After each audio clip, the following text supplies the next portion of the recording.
I just want to do God's will. The kind of revolution that the world needs is a Christian revolution. If you want a miracle, you've got to expect it to happen. You're the recipients of God's grace and God's blessings, and you rejoice in that reality.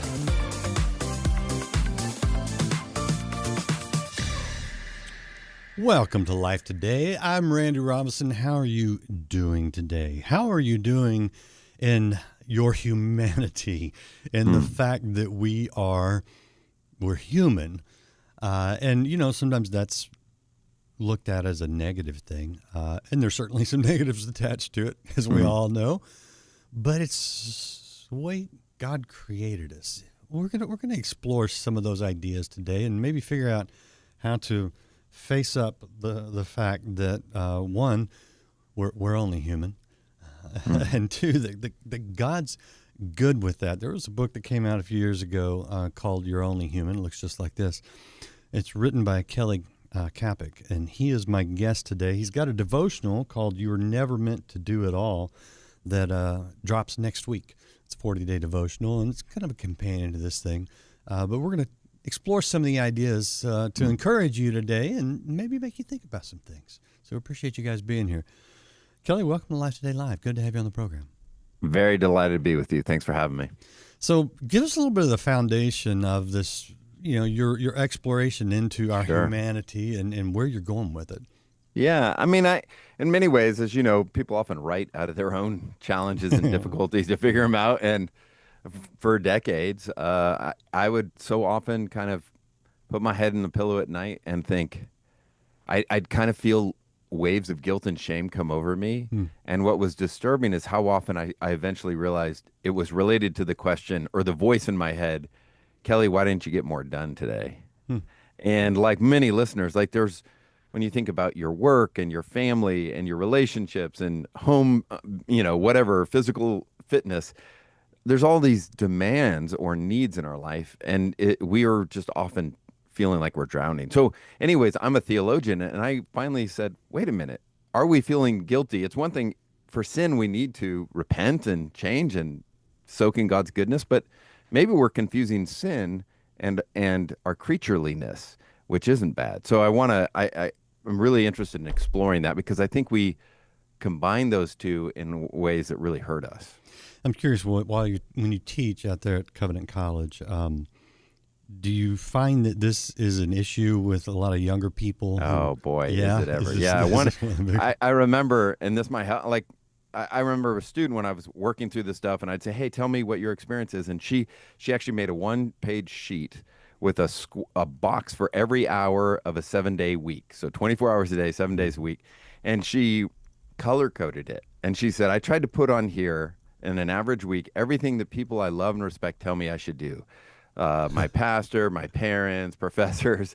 And so, she's like, you guys say get 8 hours of sleep. So I put that in there. That was like black. And and you said I shouldn't just shove food in my mouth. I should sit and have meals and talk to people. And she put those in. And anyways, 18 hours of classes. And she didn't say the words Star Trek's not real, but she basically said, you don't just show up at class. You got to walk there 15 minutes, 15 minutes afterwards.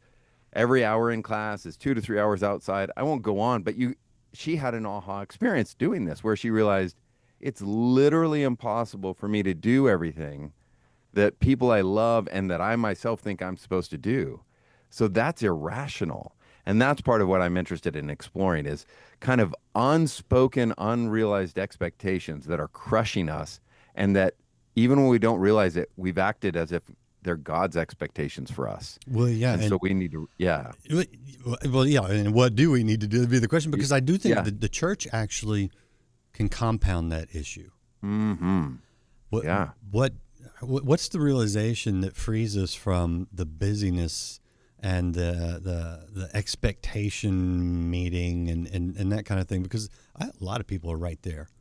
Oh, yeah, I do think it. And part of the reason why I wrote these books and like the devotional, you're never meant to do it all, is because it became clear to me that the answer the church has given to this problem is almost the exact same as the world. And basically, when one of us says to someone, another Christian, I feel overwhelmed, I feel buried, we basically give some version of, you need better time management. Yeah. So it's always a time management problem. And I really think fundamentally, we don't just have a time management problem. We have a theological and pastoral problem.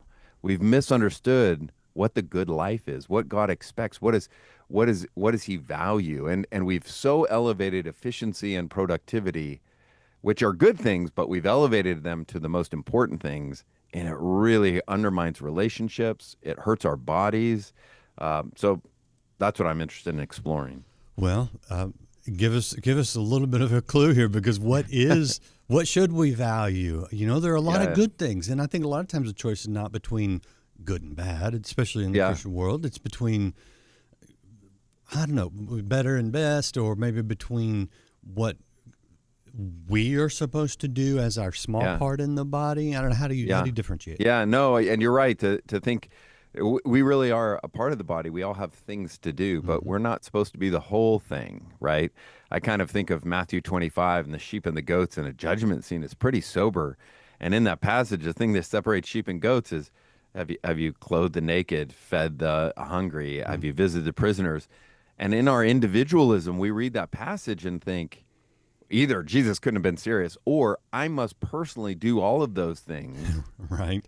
And to make a longer story short, I would just say the punchline is it actually takes the entire church to be the one body of Christ. So we need to do all of those things, but it's we, not just me. If the church is not doing those things, we're in trouble. But if Kelly needs to do every single one of them, then it's overwhelming. And when we understand that, then we can see each other not as competition, but start to delight in each other and celebrate the differences and gifts. And trust each other to do the things that they're supposed to do, right? And I think that's a hard one for a lot of people.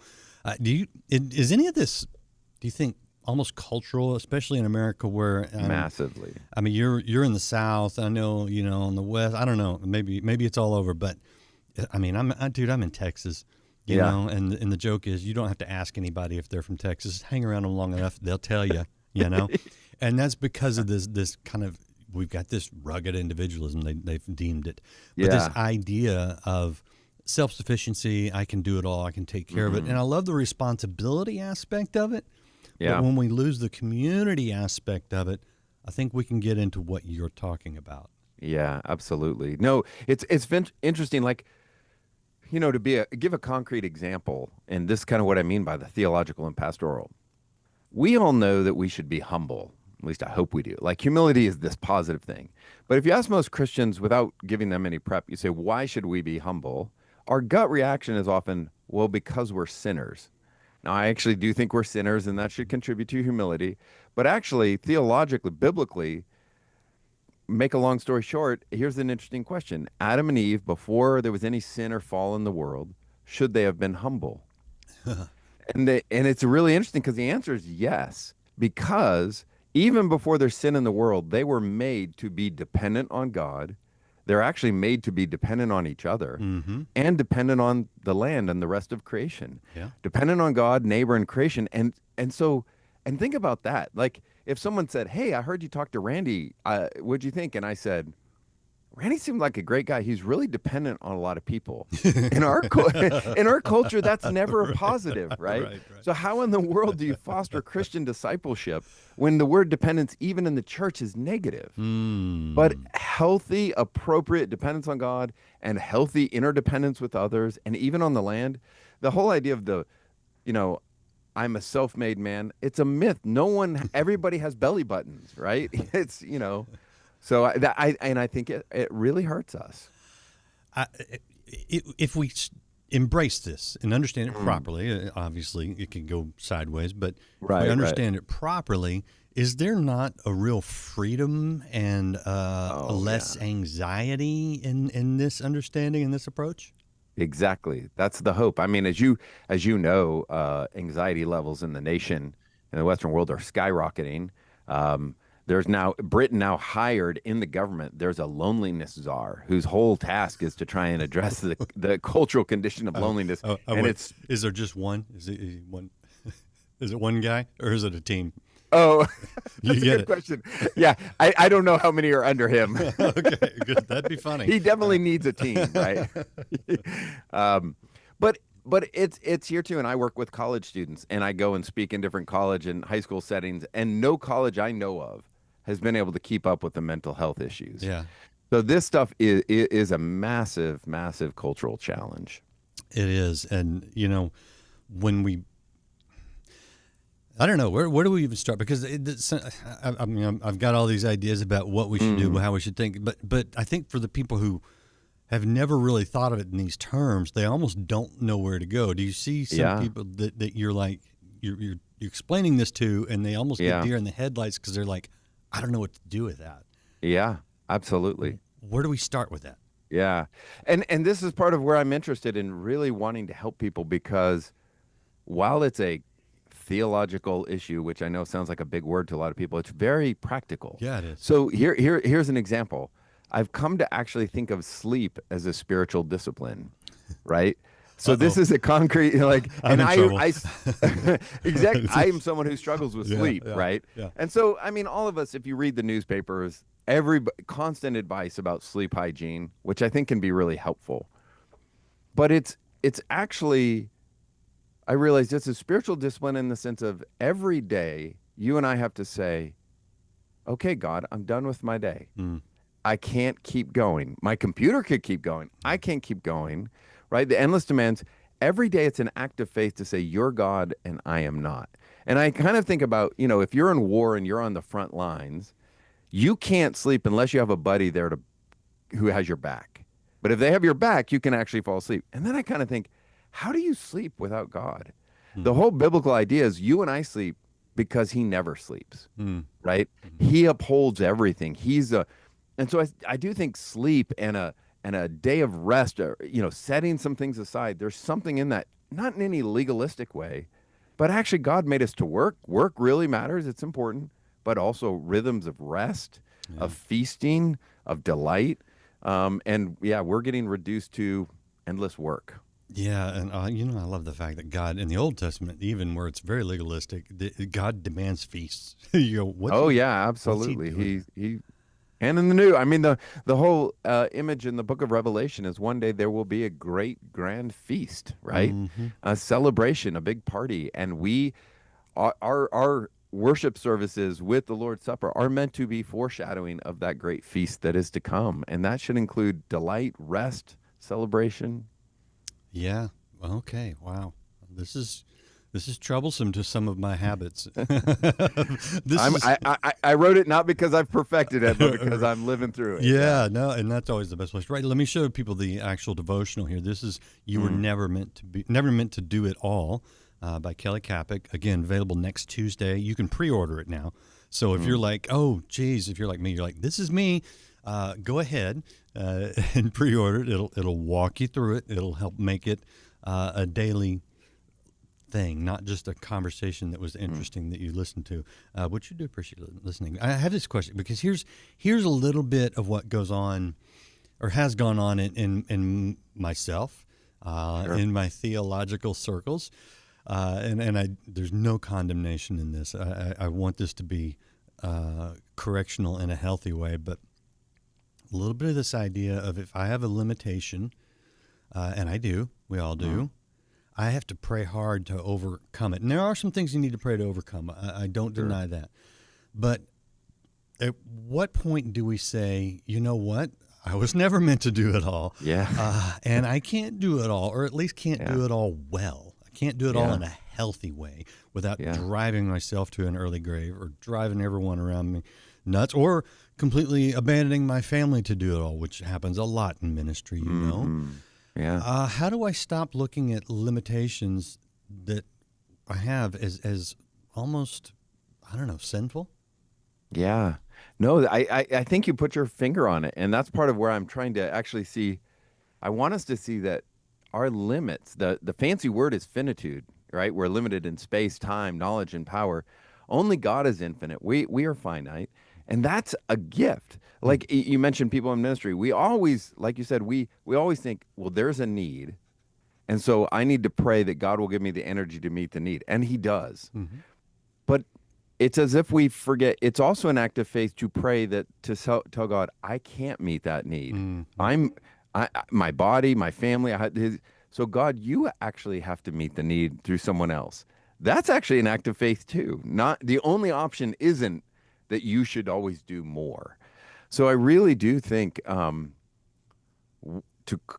we have struggled to have a high view of creation, right? God hates sin. He doesn't hate you. He doesn't hate your body and the limits it has. And even how we raise children. I mean, this stuff has huge implications for children. Your child is not supposed to be great at everything. Right. So you don't feel like you have to lie to them and say you're the best soccer player when they're not good, right? So it's part of learning, and these kids now grow up, and then all of a sudden when the world hits them and they realize, oh, I'm not the strongest, the brightest, the fastest. Yeah. Now they've got a crisis. Yeah. Because they've been lied to. Yeah, well, and the classic, you can do anything you set your mind to, and I like the idea of a positive approach. Sure. But when you set your mind to something, because we all fail at something at some point, and when you hit that failure, you go, oh, it's my thinking and maybe even my theology, at least my self-confidence can be shattered, and that's a hard place. And it kind of goes back to humility. You talked about humility, and my favorite definition, I think, comes from C.S. Lewis, which is humility is not thinking less of yourself. Yep. It's thinking of yourself less. Mm-hmm.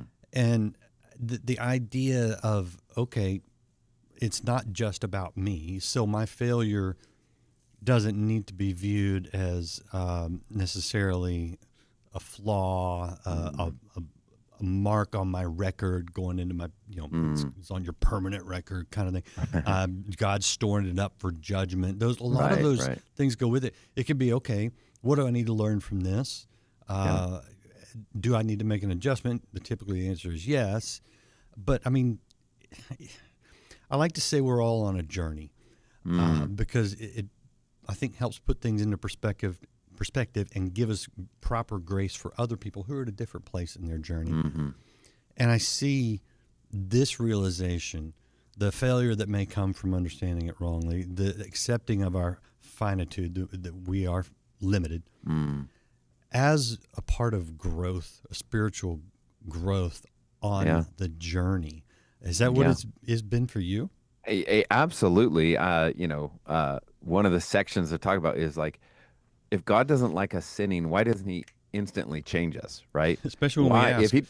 I asked for that, right? Exactly. And if he doesn't want us hurting ourselves or others, why? And actually, when you read the Genesis narrative, God could have created everything in a millisecond. And he takes his time. No matter whatever a day means, people can have those debates. No matter where you're at on that debate, God, who could have done it in a millisecond, takes days. Mm-hmm. He takes his time. He's always been comfortable with process. And so that God is working in our lives, and he doesn't panic as he's slowly growing us. But then getting back to some of what you were saying, I do think, like we all know, if you're an athlete, you often have to, when you're lifting weights, you have to tear muscle to grow muscle, right? Mm-hmm. Kind of at a layman. We all know that sometimes we need to push through. But I do think we're not always the best to know when to push and when not to. And so I think some of the best advice I could give is, don't try and make all these decisions yourself. Get your family, get some people who trust you. Because sometimes they'll say, actually, you're so disengaged, we need you to do more. But lots of times in our culture, they're going to say, no, you're crazy. This is all too much. Right. You're not a bad person for saying no to these things. It's okay.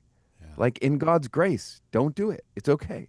But we need other people to give us that courage. Yeah, I think sometimes we may misapply the idea of perseverance, which is very biblical, because it's not to necessarily persevere in our activities that may be part of it, but the real goal is perseverance in our faith.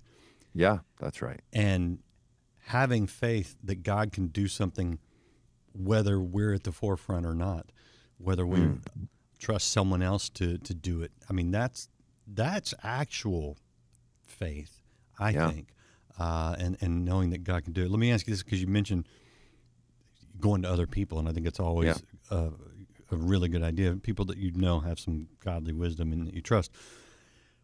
How does this acceptance of our own humanity and the willingness to not do it all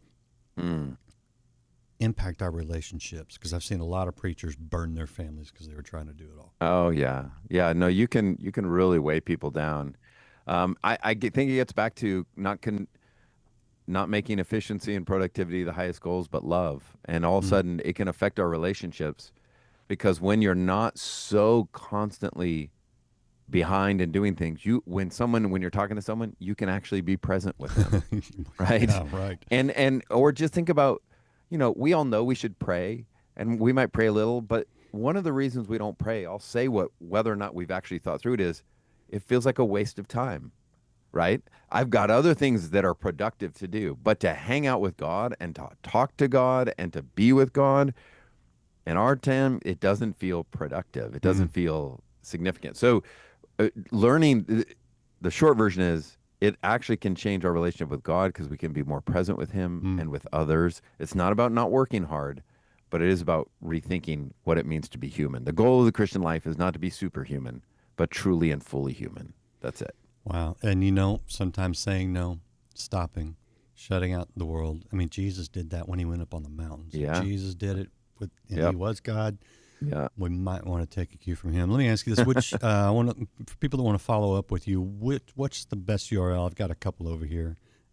What's the best place for people to follow up? Is it Covenant? Yeah, in light of some of this, I'm not actually on social media or anything, so they can email me if they look up Covenant College. If they want me to speak, there's some forms there and stuff. But otherwise, nope, I'm not out there. Sorry. No, it's okay. I'm dependent on people like you to help me get the word out. Okay, well, I'll tell you. If you go to covenant.edu, that is where Kelly Kapic, if I get it right. You got it. Is a professor of theological studies, and that is what their website looks like. So I want to at least give people a little bit of a place to go. But I mean, the book is in the bookstore. Yeah, there is a page all devoted to my stuff if they go to.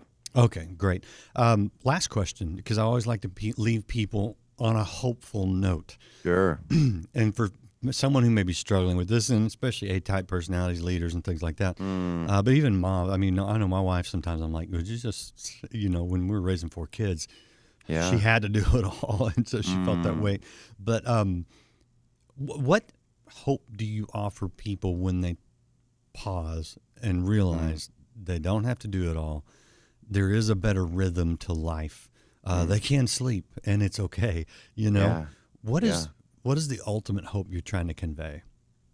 In some ways, to make it simple, it's that you and I would hear God's singing over us and his benediction over us again. Zephaniah talks about he rejoices over us with singing, right?